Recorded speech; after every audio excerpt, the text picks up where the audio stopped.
Aujourd'hui, nous allons parler de l'école inclusive.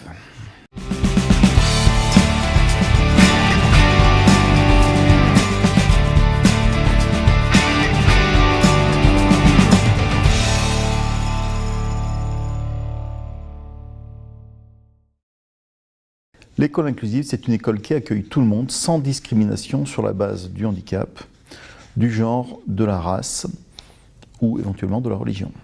L'école fait partie du patrimoine commun et doit respecter toutes les règles d'accessibilité universelle. Le patrimoine commun, c'est ce qui appartient à tout le monde dans la société. Le patrimoine commun est constitué de l'ensemble des éléments matériels et immatériels qui concourent à maintenir et à développer l'identité et l'autonomie de chacun dans le temps et l'espace. Être inclusif, c'est à l'opposé d'être exclusif, c'est-à-dire que certaines personnes n'ont pas le droit d'accéder à certaines choses ou de faire certaines choses. Par exemple, dans l'exclusivité, il y a aussi le fait d'avoir des privilèges.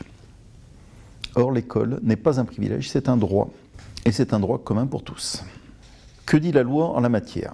La loi de 2005 et la Convention relative aux droits des personnes handicapées précisent que l'inscription et la scolarisation des élèves en situation de handicap est obligatoire.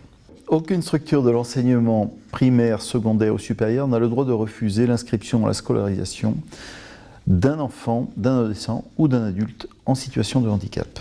Qui participe à l'école inclusive? Tout le monde peut participer. Tout d'abord, l'école fait partie du patrimoine commun. Ensuite, le handicap fait partie de la société en général. Donc chaque personne peut être impliquée et peut être engagée dans l'inclusion des personnes en situation de handicap à l'école. Au sein de l'école, l'inclusion se fait aussi avec tout le monde. Certains élèves sont engagés dans une voie spécialisée, telle que les ULIS, unités localisées pour l'inclusion scolaire, ainsi que d'autres élèves peuvent être accompagnés par des AESH, qui sont des accompagnants pour les élèves en situation de handicap. Cependant, tous les élèves, comme tous les acteurs professionnels de l'établissement, sont aussi engagés dans l'inclusion de la personne au sein de l'école. L'école inclusive se met en place avec tous les personnels qui travaillent au sein de l'école. Elle doit être accessible à tous, quel que soit le handicap et quel que soit l'âge des élèves. Toutes les déficiences peuvent être concernées par l'inclusion scolaire, que ce soit une déficience intellectuelle, psychique, physique ou sensorielle. Une école inclusive ne doit pas reposer sur un principe d'égalité, mais sur un principe d'équité.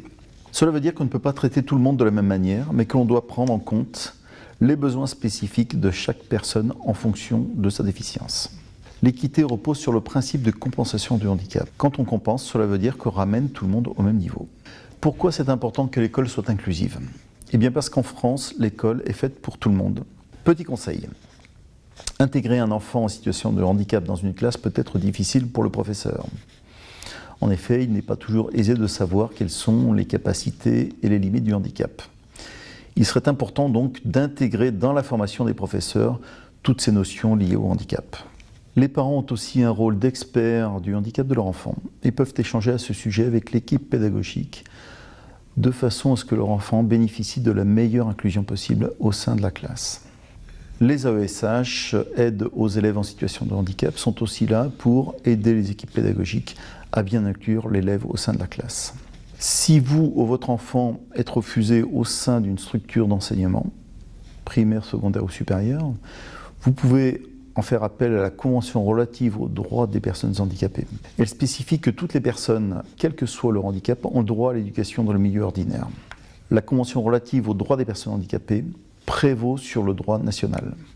Il est donc important de l'évoquer quand c'est nécessaire.